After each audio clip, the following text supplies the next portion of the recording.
Xin chào tất cả các bạn. Hôm nay mình sẽ đi thăm lại cái tổ chim này nhé, xem là nó đã nở chưa nhé. Đầu tiên mình cũng sắp tới rồi.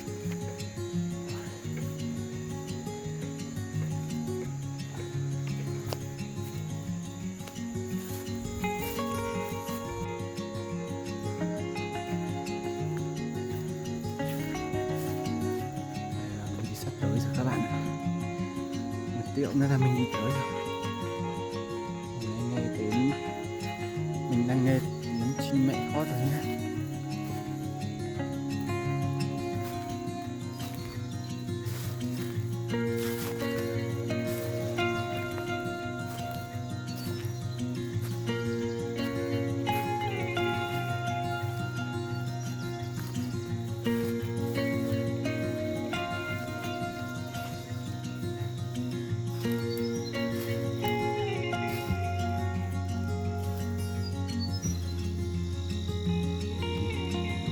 Chim mẹ vẫn còn đang chống tổ nha các bạn.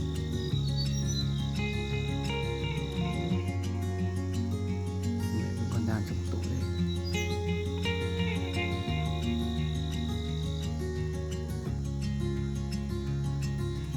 Điện thoại mình quay hơi mờ nha, chắc các bạn không thấy rõ đâu nhỉ.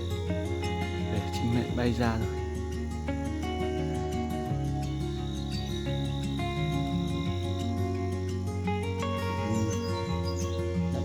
Xem nào nó nợ chưa nhé.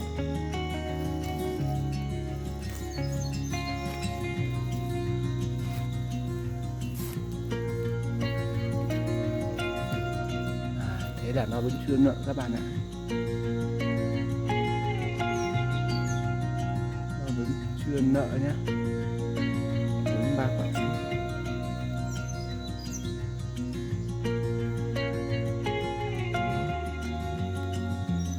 Để mình đạp máy quay đây để quay chim mẹ cho các bạn xem nhé.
Các bạn ạ, mình vừa về thì chim mẹ vừa bay ra nhé.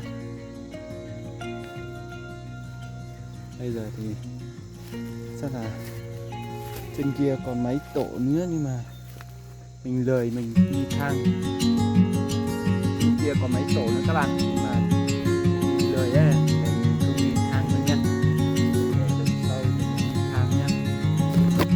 Đây,